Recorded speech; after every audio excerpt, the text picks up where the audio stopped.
que vocês irão assistir nesse documentário é o resultado do trabalho desenvolvido pelo projeto de extensão Educação e Gênero para a Cidadania Participativa das Mulheres no Cárcere e do projeto de extensão Trajetória de Vida de Mulheres Encarceradas, vinculada ao Programa de Direitos Humanos da Universidade Federal de Campina Grande.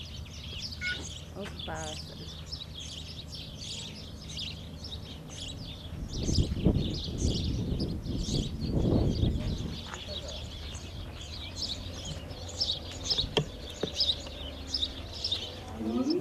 Aqui a vida da gente não é... A gente não pode dizer que é uma vida boa, né? Porque a gente, além de estar preso, nós não temos muitos recursos e muitos argumentos para com agentes, para com outras comarcas.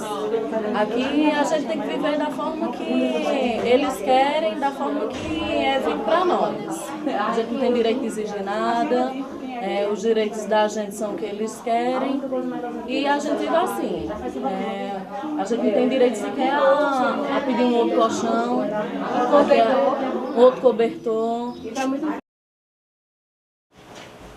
No ano de 2010, precisamente em 17 de maio, assumi a execução penal de Campina Grande e me deparei com um imenso problema, uma complexidade tamanha que me chegou ao ponto de, no primeiro dia de trabalho, vir ao presídio para abafar uma rebelião. No segundo dia de trabalho, ter que deslocar até a capital do estado, conversar com o secretário da administração penitenciária e relatar daquele pouco momento que eu estive à frente da vara de execução penal, que foi de meio-dia praticamente, porque foi pela manhã, de 3 horas, 4 horas da tarde, eu tinha encerrado a visita ao presídio e aqui tinha me deparado e tomado conhecimento de situações que me deixou abismado, especificamente no presídio feminino, no presídio superlotado. Na época,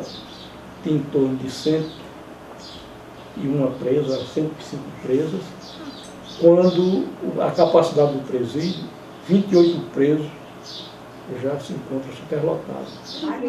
Aqui a situação é uma realidade muito dura. Só tem banho de sol de manhã, pode ter de tarde também. É de 8 horas da manhã até 11, pronto, fica trancado, só no outro dia. Ora descaso por parte da própria justiça, da sua morosidade, deixando o preso mais tempo do que o que a lei autoriza e determina, de 80 dias, para a conclusão de todo o andamento do processo, da sua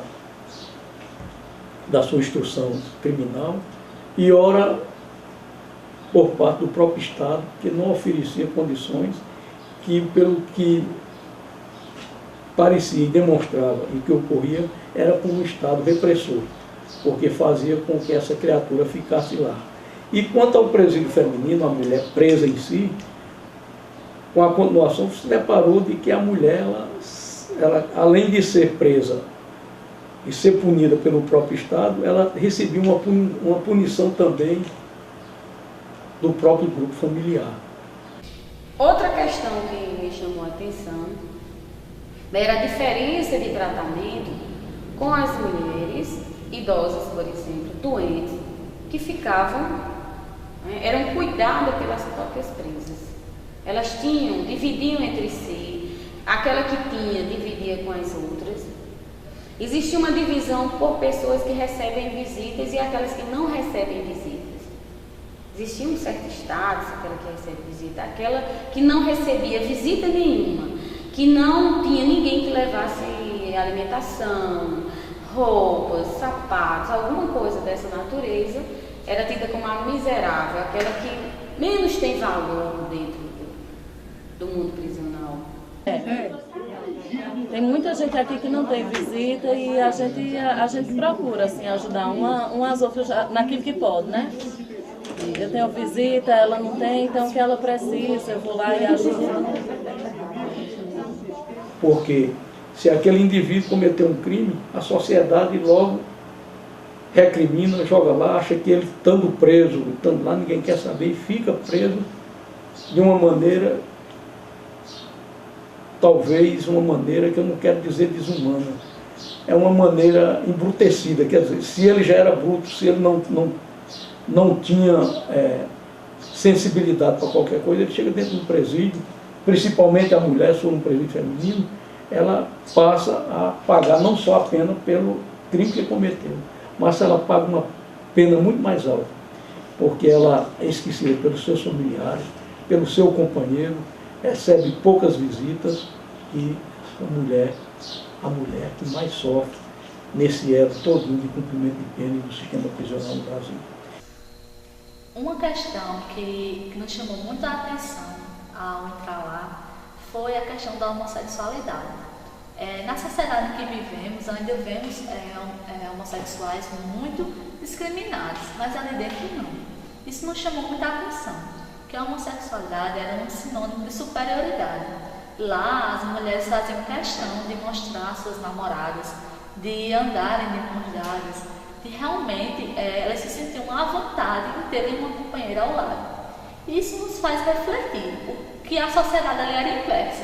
Enquanto na sociedade aqui, fora do aprisionamento, busca esconder, lá elas afloram.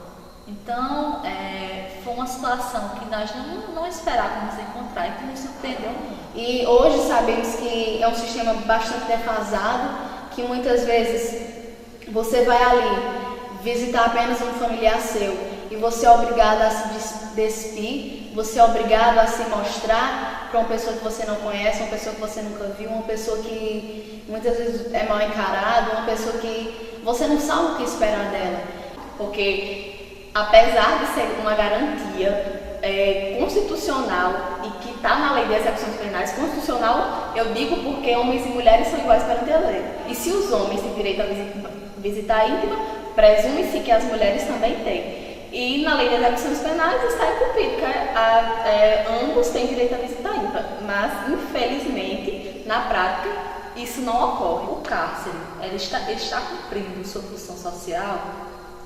Nós descobrimos que não.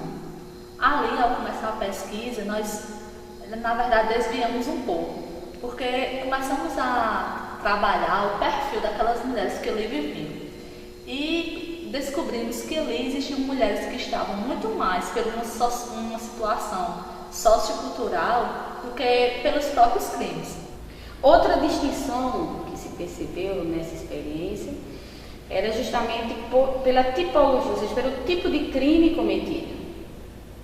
Nós tínhamos latrocida, nós tínhamos situações, a maioria estava envolvida, 75% das mulheres que estavam lá estavam por tráfico de drogas. As demais, furto, roubo, latrocínio, né? A classificação era nesse sentido.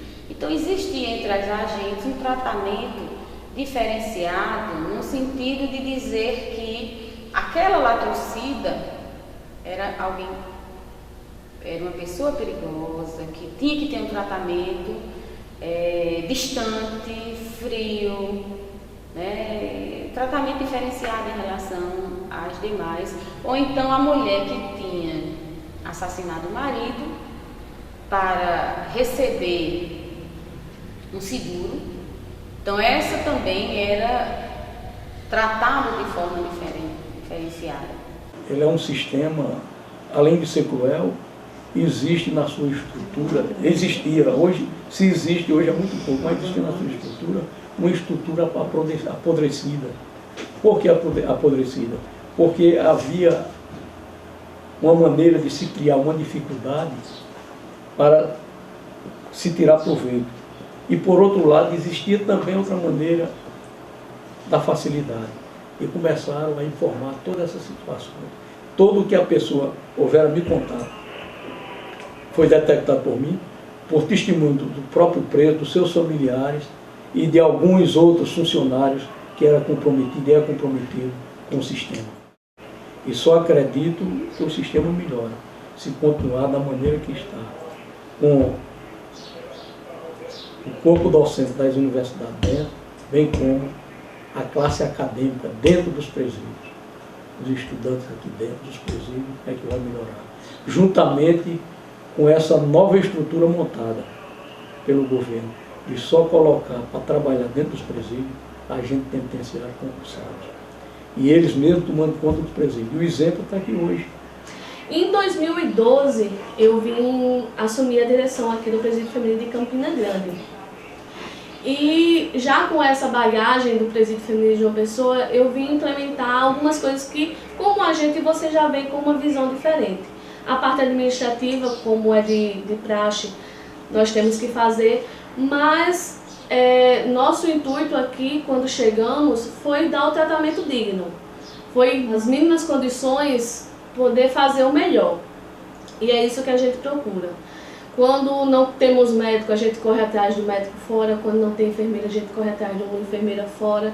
Sempre buscando dar o tratamento exigido por lei, que o agente penitenciário, a agente penitenciária feminina e o masculino, às vezes eles são o psicólogo, o assistente social, o advogado, porque é o único canal direto que o preso tem com o mundo lá fora, é justamente com o agente.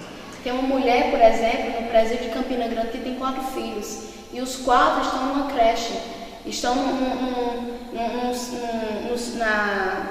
na assistência social, e ela não sabe o que passa com eles, não sabe onde eles estão, não sabe o que vai acontecer com eles.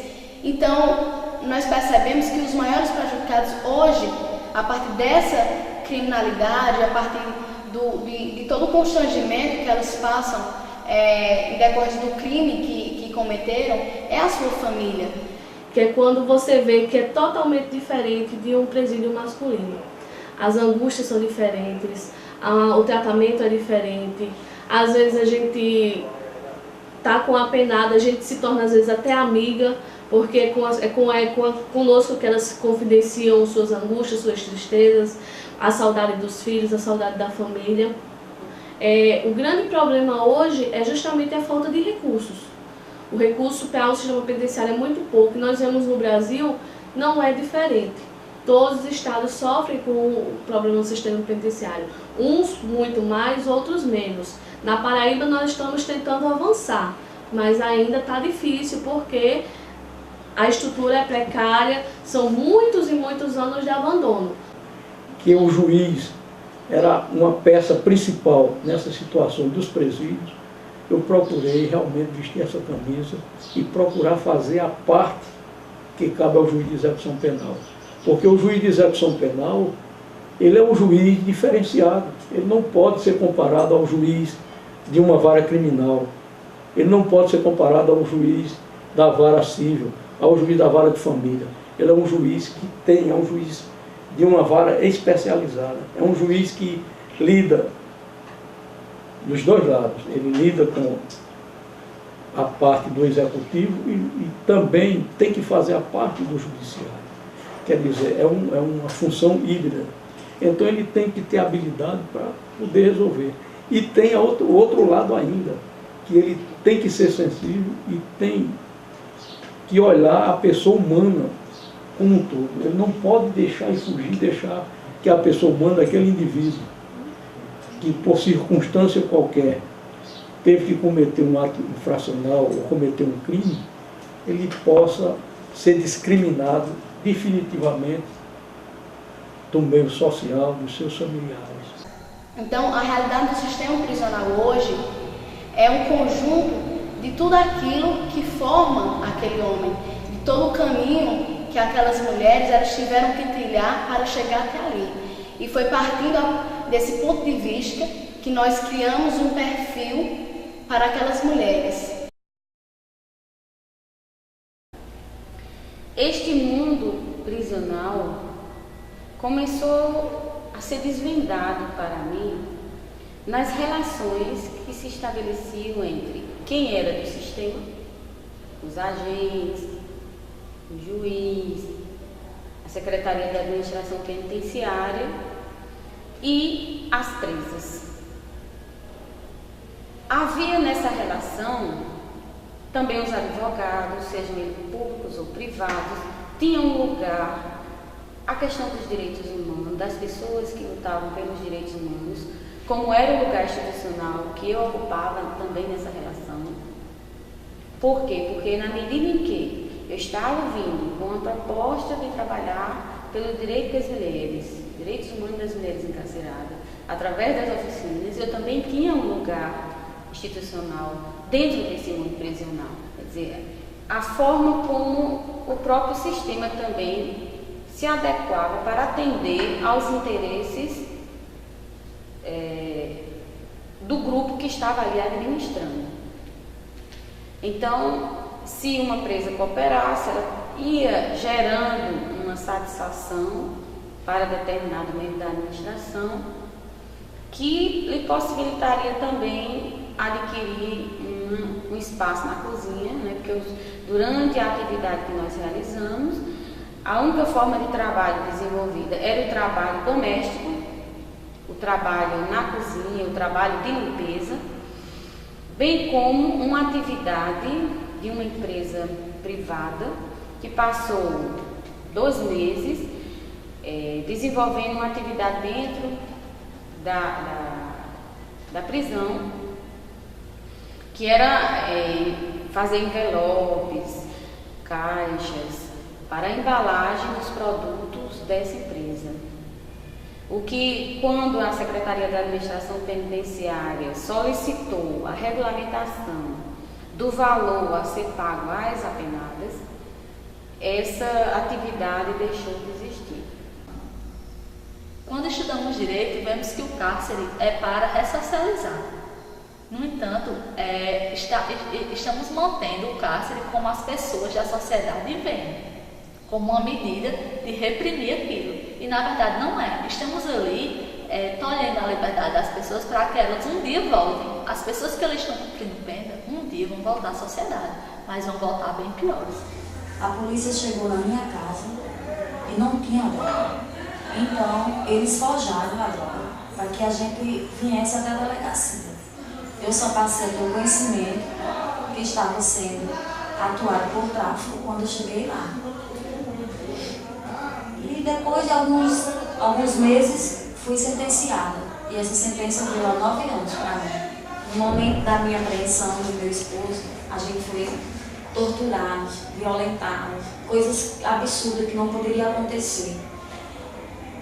Além das sacolas que eles colocaram no rosto da gente, palavras de níveis muito baixos, coisas que não poderiam ser ditas. A gente teve que passar por muitas torturas, tapas na cara e muitas coisas, porque eu acho que no momento da nossa apreensão, eles eram para chegar, dar voz de prisão, levar a gente para a delegacia. Acho que seria isso aí, não chegar espancando, porque ninguém é bicho bruto não, nem eles querem apanhar, quanto mais a gente que é ser humano.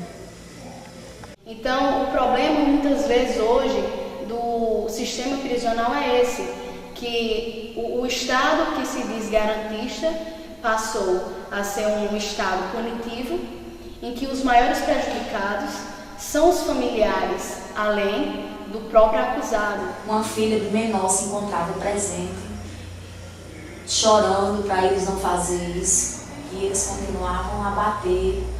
Então eles viram que não poderia fazer na frente delas, que ela já estava chorando. Eles tiraram a gente dali daquele setor e levou para o fundo da casa, do muro, para poder espancar, para poder torturar. Eu acho que isso aí não poderia acontecer. Então, em Campina Grande, nós vislumbramos, na verdade, uma situação em que a mulher ela foi degradada e que, por isso, ela começou a delinquir.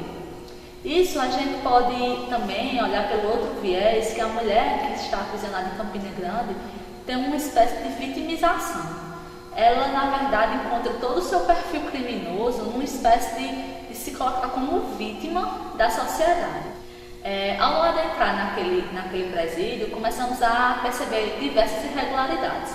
Nessa oficina em que propomos que elas nos dessem seus depoimentos e nos falassem realmente o que se encontrava ali, vislumbramos diversas violações à lei e à Constituição Federal.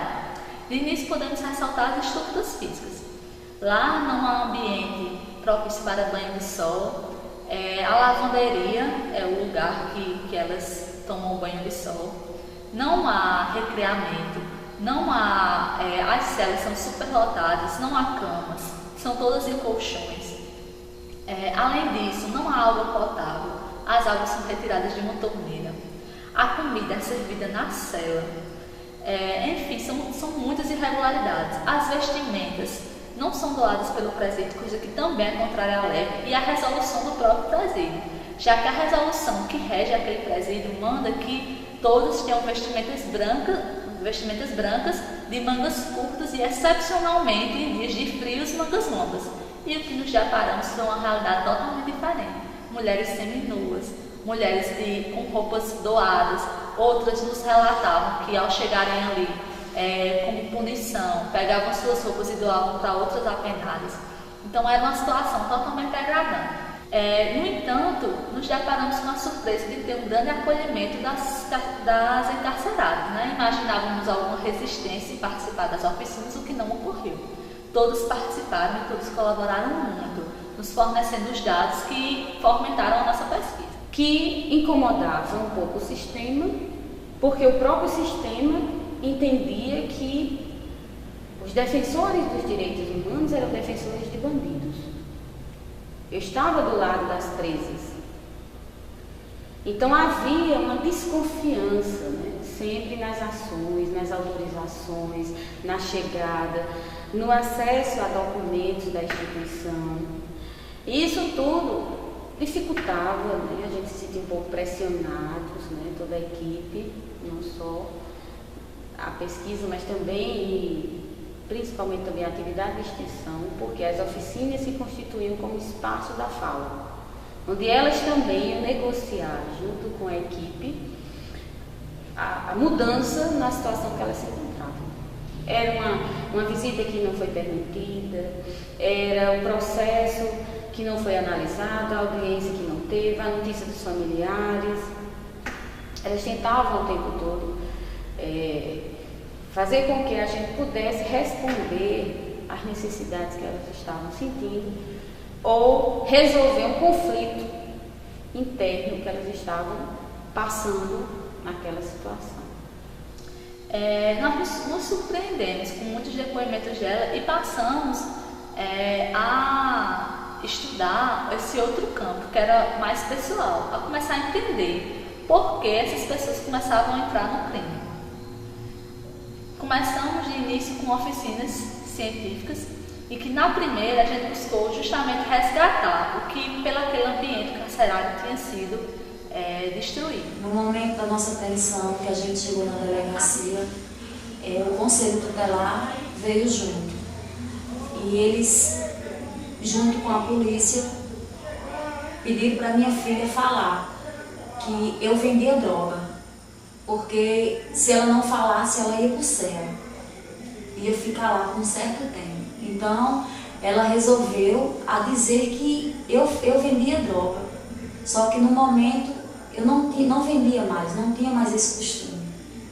Eu acho que isso aí também eles usaram a menina como arma para me condenar. Nos foi denunciado ainda diversas irregularidades que violam principalmente os direitos humanos. Como, por exemplo, tivemos o depoimento de uma apenada que nos discorreu que em um momento foi aprisionada na cela isolada e não teve acesso, menstruou nesse período e não teve acesso a absorventes. Só abasteciam elas com 8 absorventes e se precisassem de mais, elas não davam. Sobre o remédio, faltando remédio de dor aqui, a gente precisa muito de remédio, somente que não tem visita. Às vezes a gente tem uma doença aqui, tem pessoas aqui na cela que já têm doenças e assim, falta os medicamentos, né? Eles não têm por obrigação de ter, então é determinadas coisas é o que a gente ouve aqui.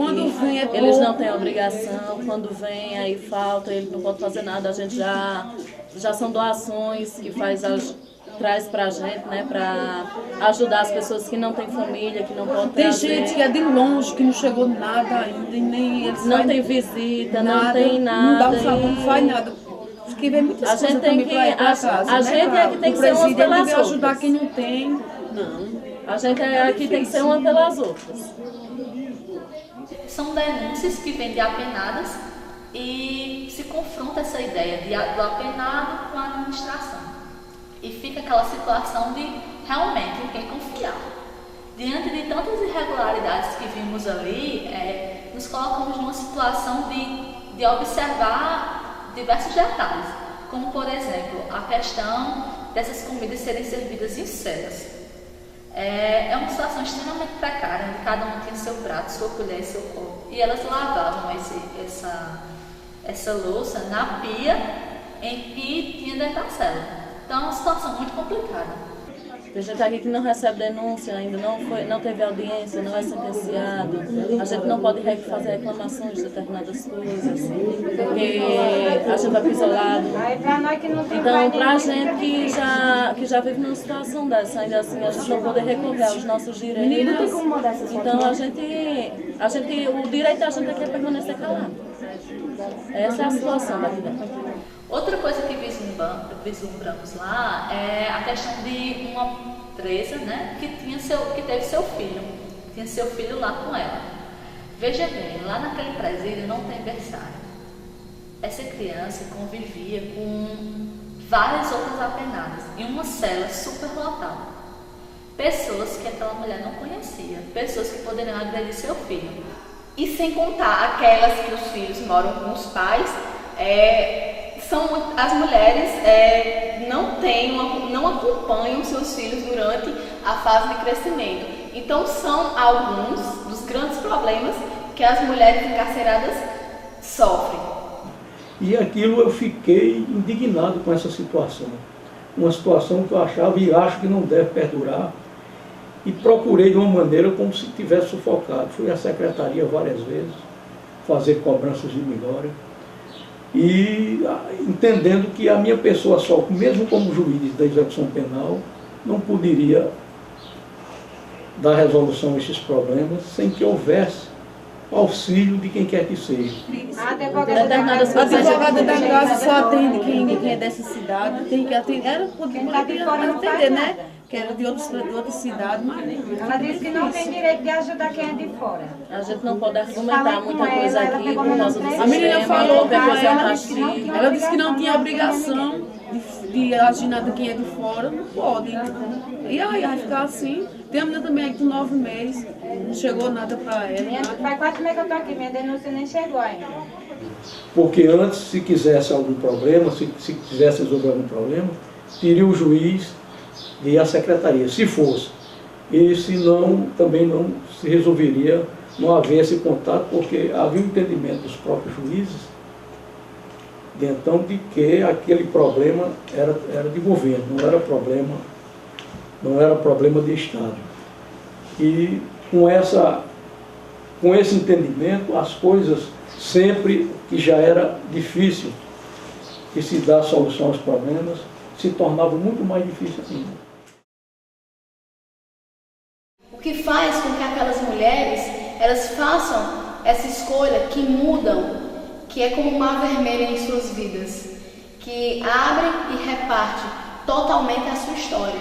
Então, qual o fator que leva aquelas mulheres? Porque cada uma tem uma história, cada uma tem um crime, cada uma tem uma característica que faz com que ela seja quem ela é. Até 22 anos eu sempre pensei só em estudar, minha cabeça era só aquilo ali.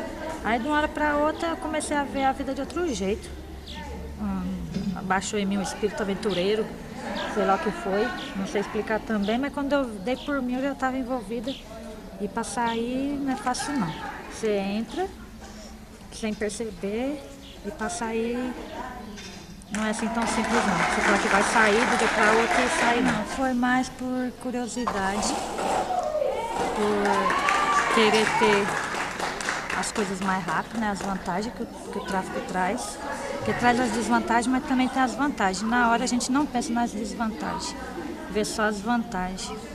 Aí, fazia pouco tempo que eu estava nesse meio, foi mais uma coisa de família, que foi, estávamos todos juntos. Começou quando eu fui morar com um homem, que eu vivia numa casa, minha mãe botou eu para fora por causa do meu irmão, eu tinha 14 anos, aí eu fui morar na casa de uma amiga minha. Ela era mãe de 4 filhos, aí eu comecei a trabalhar com ela na feira, ajudando ela, eu vendia ervas medicinais. Aí eu arrumei um namorado, que namorado foi esse, me perdi com ele e fui morar com ele. Tive 3 filhos com ele, só que ele vivia me espancando muito, ele não deixava eu andar do jeito que eu queria andar, ele tinha que andar do jeito dele, roupa comprida, mal penteava cabelo, porque ele não deixava. Aí eu tive 3 filhos com ele, sempre quando eu pegava as gravidezes ele dizia que não era dele, e eu morando com ele. Aí ele começou a trabalhar numa rodoviária. Ao dia que ele pegava, ele ia gastar com outras mulheres, deixava eu em casa com meus filhos, passando necessidade. Mal dava assistência aos filhos, mal ele dava. E quando ele dava, às vezes ele mesmo queria dar outra pessoa, tirar dentro de casa para as crianças não comer. Aí aquilo foi me revoltando, eu comecei a andar com as meninas que vivia pegando no alheio, eu comecei a andar com elas e eu entrei nessa também. E ele trabalhava numa firma, só que ele estava assim, viciado demais nas drogas, ele não dava dinheiro para fazer as compras, ele começou a vender droga, no começo não queria, e depois ele bateu demais, ele comecei a aceitar ele vender nas drogas, comecei a vender também. Só que teve um tempo que eu parei, eu comecei a vender com ele de novo, aí ele parou de vender, eu continuei vendendo escondido dele, eu não tinha condição de dar de comer meus filhos. Fazia 5 dias que eu fui para uma festa e conheci ele. Quando eu conheci ele, levei ele para minha casa, que eu moro só eu e minha filha, que eu tenho uma filha de 9 meses. Aí quando chego lá, passei uns 3 dias com ele, ficando com ele, encontrando com ele só à noite. Quando foi numa sexta-feira à tarde, eu fui encontrar com ele, almoçar na casa de uma amiga minha. Quando chegou lá, a polícia tinha prendido ele e me trouxeram junto, porque ele estava vendendo droga na cidade onde eu moro, em Monteiro. Aí me trouxeram e eu estou aqui presa. Tudo começou através da necessidade. Eu era desempregada, ele também, e não tínhamos como sobreviver, então passamos a vida do crime. E daí me encontro nesse estado. Estou hoje presa. Então, isso não, a violência mais é psicológica, porque você vê teu mundo desmoronando, né? Desmorona tudo, os planos que você fez, seus sonhos, tudo desmorona. E o que você pensou que ia ser uma coisa boa, termina se tornando o pesadelo da sua vida, né? E é onde você para pra pensar. Por quê? Onde foi que eu perdi meus conceitos, né? Aquilo tudo que minha mãe ensinou desde pequena, que apesar dela estar aqui, ela nunca me influenciou em nada, nadinha. Eu entrei porque eu quis, não tive o consentimento dela em nada. Mas é porque a gente fica demais, a gente tem a mania de falar, sou de maior e sei o que eu quero, né? Eu não sabia.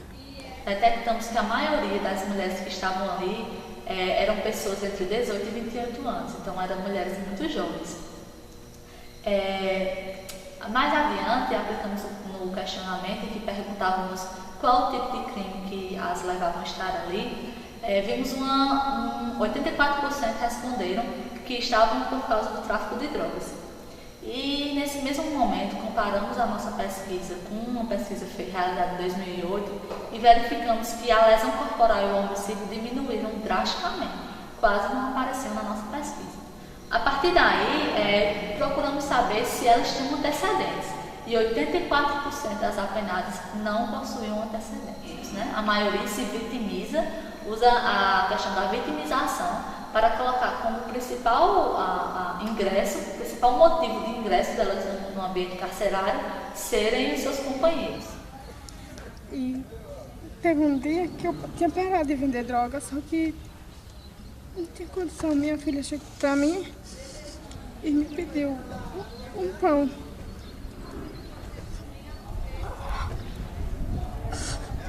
Para comer. Eu não tinha. Aí eu tenho 7 anos. Eu disse a ela que ela nunca mais ia passar necessidade. Comecei a vender droga.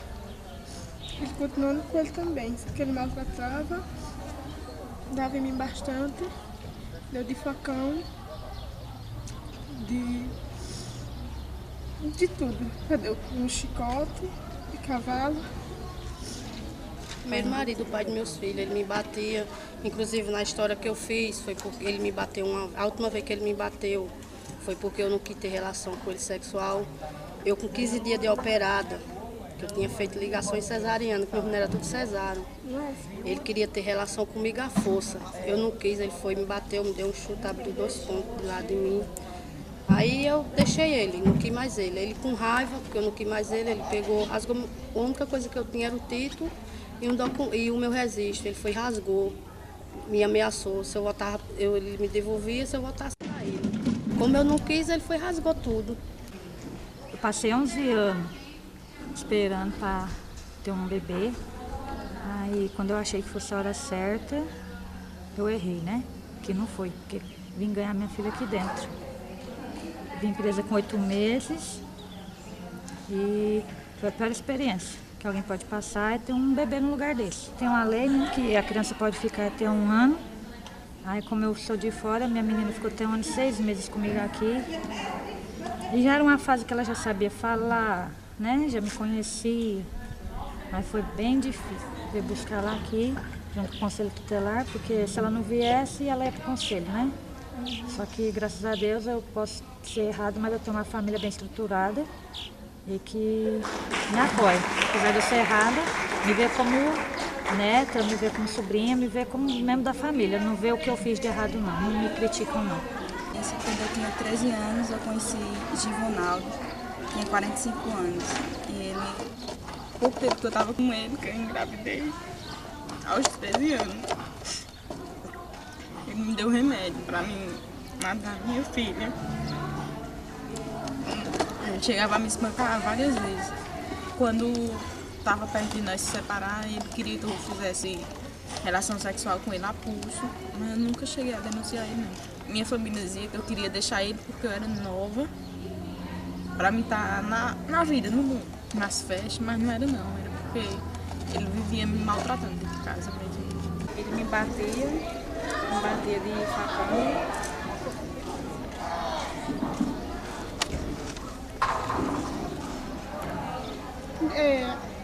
Ele me batia, eu continuei vivendo com ele. A gente voltou, eu denunciei ele, mas a gente voltou. Porque ela matou seu companheiro numa tentativa de estupro. Devemos tratá-la com indignidade? Então, isso é de muito se pensar. Aquela mulher não foi condenada ainda. Talvez ela seja, talvez ela não seja.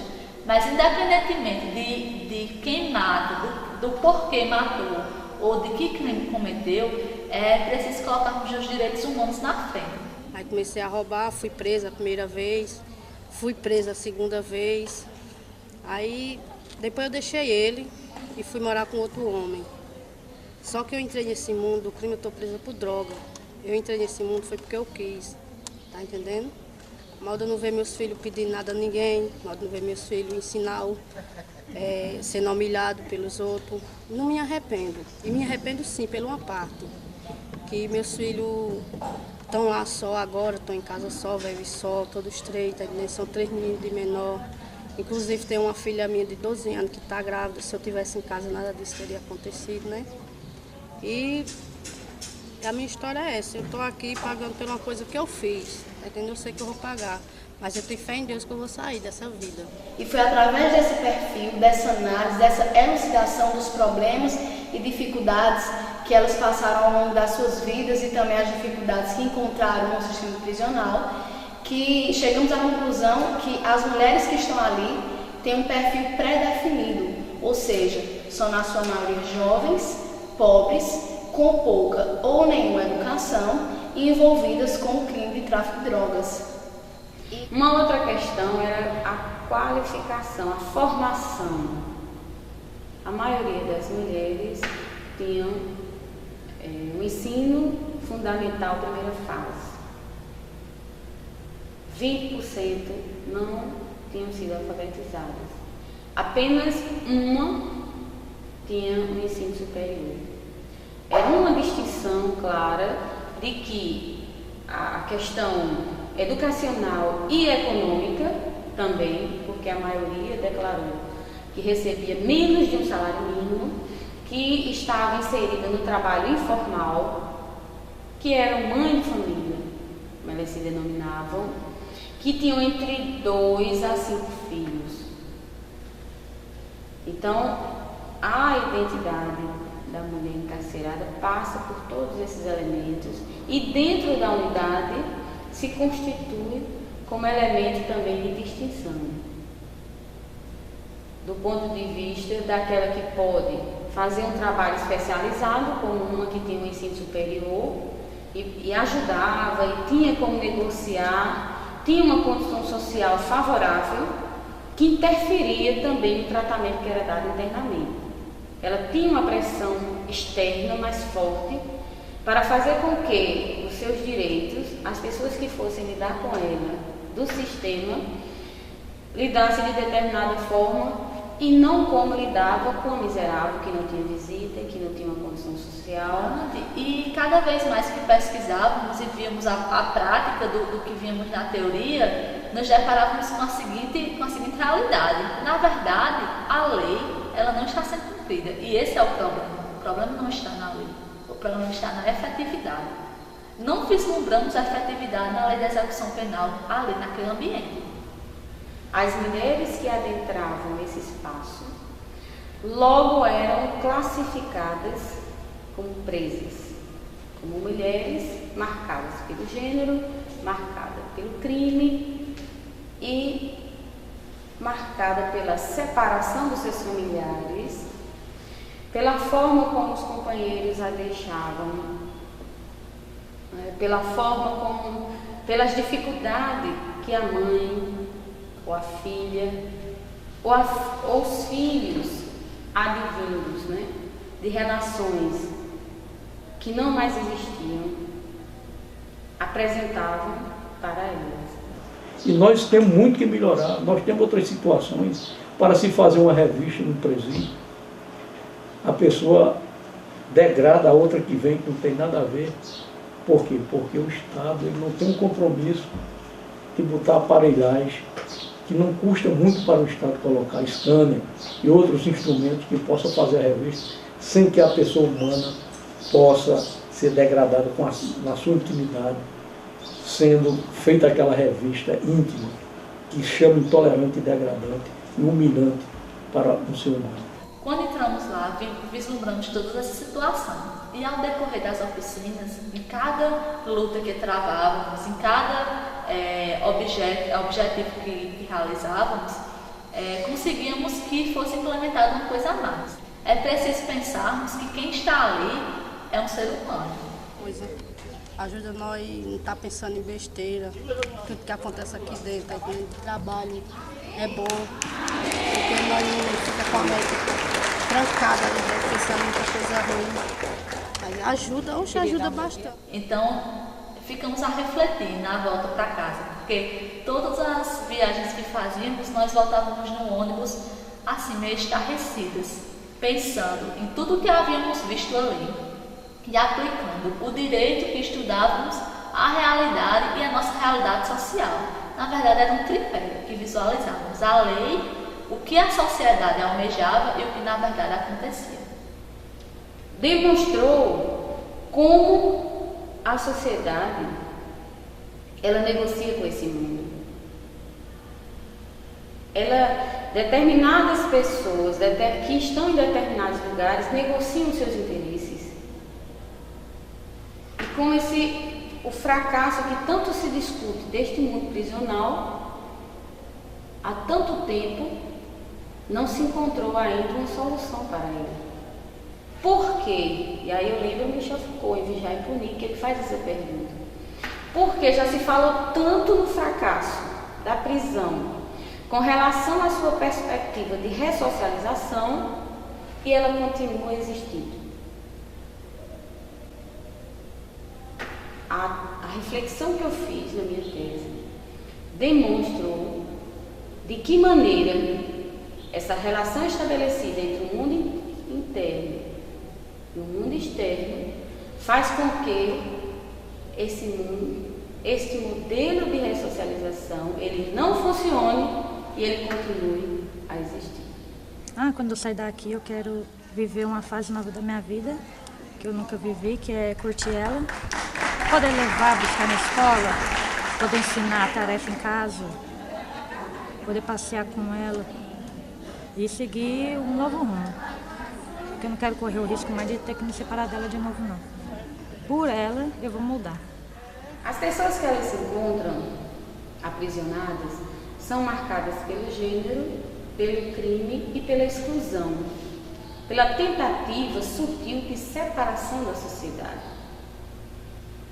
Elas, ao negociarem astuciosamente a sua liberdade, os direitos e garantias que lhe assistem, elas também acabam se aprisionando ainda mais a este mundo.